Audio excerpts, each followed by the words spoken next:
itu sudah biasa dimarginalkan, itu sudah biasa didiskreditkan. Coba pada zaman Soekarno juga tidak terlalu memperhatikan pondok pesantren.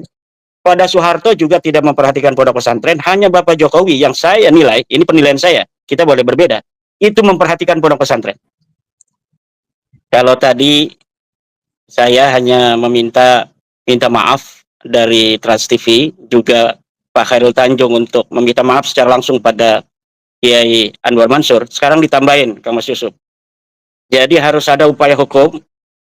Kang Mas Taufik CH, SHMH, dan teman-teman juga dari PBNU untuk bagaimana memproses hukum ini. Kalau bisa sampai dicabut itu izin siar daripada Trans 7 itu. Karena ini sudah bukan hanya berusaha memarginalkan dan mendiskreditkan, saya kira ada upaya-upaya terorganisir untuk membuat citra pesantren secara umum, bukan hanya Lirboyo, agar tidak lagi menjadi sebuah lembaga yang diminati oleh masyarakat Muslim, juga dipercaya oleh masyarakat Indonesia. Dan saya kira tidak berlebihan. Bahkan tadi saya lihat itu Ketua Umum PBNU, Kang Mas Yusuf, Kang Mas Yahya Sakub itu sambil terlihat mau menangis, karena memang ini sangat menyentuh beliau. Saya kira ya, mungkin kata Kang Mas Yusuf bisa jadi itu mau menangisnya bukan karena kasus itu, tapi kasus lain. Tapi saya kira karena ini adalah menyangkut hal-hal yang sangat terkait dengan diri beliau sebagai seorang santri, karena beliau mondok juga itu di Kerapiak dan di lainnya. Saya kira setiap santri itu tidak pernah merasa diperbudak oleh kiainya ketika ada di pesantren. Dia mau gotong royong, roan, dan lain sebagainya itu sukarela. Bahkan kiai itu kadang-kadang hanya mau memerintah pesantren itu santri-santri yang ada di dalamnya aja. Santri-santri yang bukan di dalam, itu santri yang memang dia tidak mendarma baktikan untuk ada di dalam kiai, itu kiai kadang-kadang nggak mau nyuruh. Itu tradisi pesantren begitu. Karena kalau kiai pesantren Salafiyah, itu ada santri dalam yang biasanya ada di dalam kiai, memang dia datang untuk mengaji, tetapi biasanya dia selain mengaji, memang di dalam dirinya ingin mendarma baktikan di rumah kiai gitu, sebagai khadimnya kiai. Lalu kiai menganggap keluarganya sendiri. Jadi seperti kiai memberi makan kepada anaknya, begitu juga kiai memberi makan pada santri dalam gitu. Nah, seperti kiai juga kadang-kadang menyuruh anaknya, begitu pula kiai berani menyuruh santri dalam itu. Nah, tapi kalau untuk hal-hal besar seperti ngecoroan itu, memang kebiasaan kita di pesantren itu, ya kita ingin juga mempunyai amal jariah yang kita bisa rasakan nanti setelah kita jadi alumni, ketika kita datang ke pondok kita itu, kemudian kita bisa bernostalgia. Ini hasil roan saya ini ngecor di sini. Dulu saya kepleset di sini nih, lagi ngecor sama teman misalnya begitu. Jadi hal-hal yang terjadi di pondok pesantren itu adalah sesuatu yang bersifat natural, tidak ada unsur paksaan, bahkan di dalamnya ada unsur ta'dib seperti Kiai Mufti Ali tadi katakan itu. Bagaimana nanti kita menghadapi masa depan di tengah-tengah masyarakat, seorang santri selain dia juga harus tafakuh fiddin, tetapi juga dia harus mempunyai skill dalam kehidupan, tidak jadi pemalas. Ketika ada masyarakat gotong royong dia ikut. Ketika ada misalnya pembangunan masjid ngecor di situ dia ikut campur, kemudian dia lebih paham karena dulu di pesantrennya dia pernah ngecor. Saya ini masang keramik pondok-pondok putri waktu saya di pesantren Darul Hikmah saya Ciliwulung. Jadi saya ini pondoknya banyak. Salah satu pondok yang saya pernah itu masang keramik itu Kang Mas Yusuf di pondok pesantren Darul Hikmah saya Ciliwulung. Ketika saya datang itu ke pondok pesantren saya, kemudian saya bernostalgia. Itu dulu saya yang masang keramiknya, sampai sekarang itu belum dibongkar, alhamdulillah. Jadi saya ada nostalgia pernah masang keramik gitu, walaupun keramiknya nggak lurus, karena memang nggak mesti bagus, kata Kiai yang penting bisa dipasang gitu.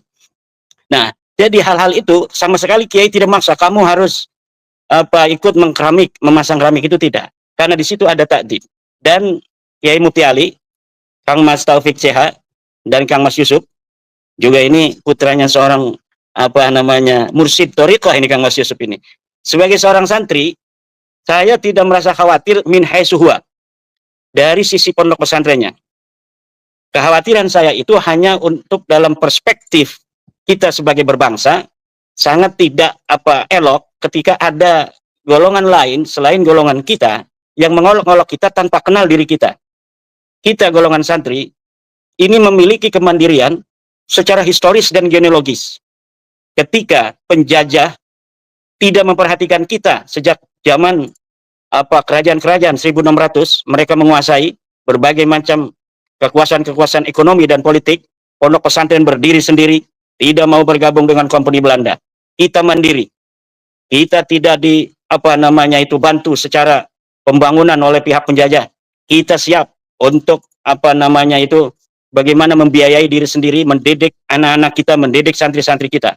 Dan secara lumintu itu bahkan sampai hari ini pondok pesantren seperti anak tiri di negeri kita ini dalam hal pembangunan yang diberikan atau bukan iuran, artinya itu bantuan yang diberikan pemerintah terhadap pondok pesantren. Contohnya di Banten ini. Di Banten itu ada sekolah gratis misalnya. Tapi untuk madrasah aliyah dan madrasah sanawiyah itu tidak ada sekolah gratis. Yang gratis itu hanya sekolah SMP, yang gratis itu hanya sekolah madrasah aliyah, SMA, SMK. Padahal SMA, SMK itu telah mendapatkan selain bos dari pusat, juga bos dari daerah. Ditambah lagi sekolah gratis, 250.000 per bulan. Sementara madrasah-madrasah yang ada di pondok-pondok pesantren itu tidak mendapatkan itu. Tetapi kami tidak pernah demo.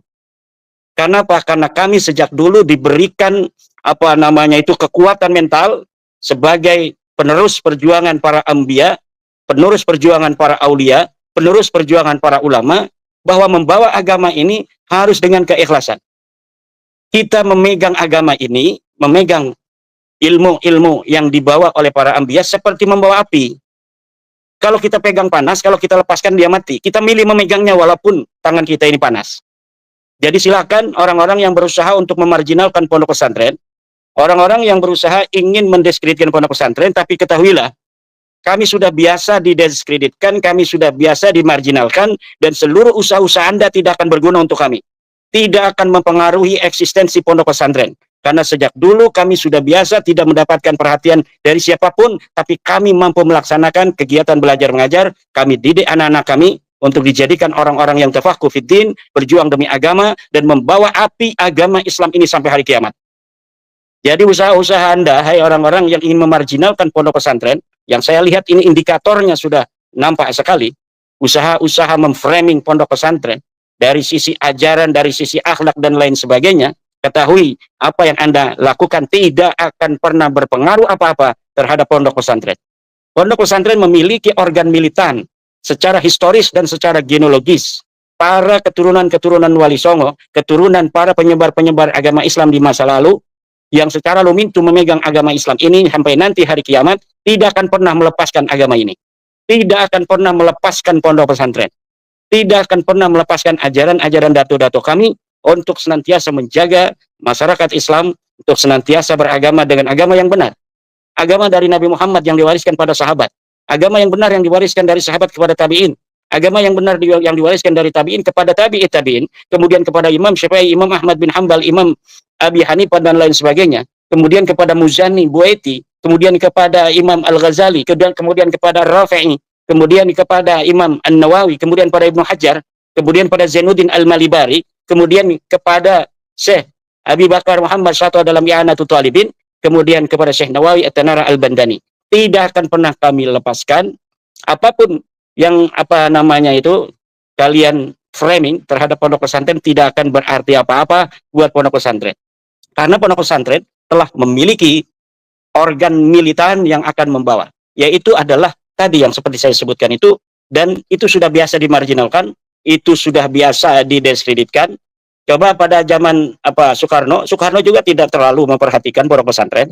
Pada Soeharto juga tidak memperhatikan pondok pesantren. Hanya Bapak Jokowi yang saya nilai, ini penilaian saya, kita boleh berbeda, itu memperhatikan pondok pesantren. Kami kaum santri dari zaman Joko Tingkiran, dari zaman Raden Patah, Sultan Hasanuddin, Sunan Gunung Jati, Sunan Ampel, sampai hari ini secara lumintu yang kami warisi, tidak akan pernah mengemis-ngemis untuk kepada pemerintah memperhatikan kami, karena dari dulu kami sudah diajari nilai kemandirian dan gotong royong. Kami mempunyai qanaah, kami mempunyai struggle for life, bagaimana kami bisa membiayai diri sendiri. Kalau pemerintah mau ikut membantu, alhamdulillah. Kalau tidak, kami tidak nyari-nyari dan kami tidak akan demo.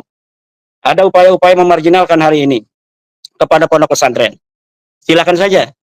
Tapi perlu diketahui bahwa pondok pesantren hari ini dan ajaran-ajaran Ahlussunnah wal Jamaah ala thariqah an-nahdiyah yang kita pahami sebagai satu, bahwa ideologi kita adalah Asy'ariyah dan Maturidiyah. Dalam fikih kita salah satu mazhab yang 4. Dalam tasawuf kita adalah tasawufnya Imam Al-Ghazali dan Junaid Al-Baghdadi. Ini adalah mayoritas di Indonesia.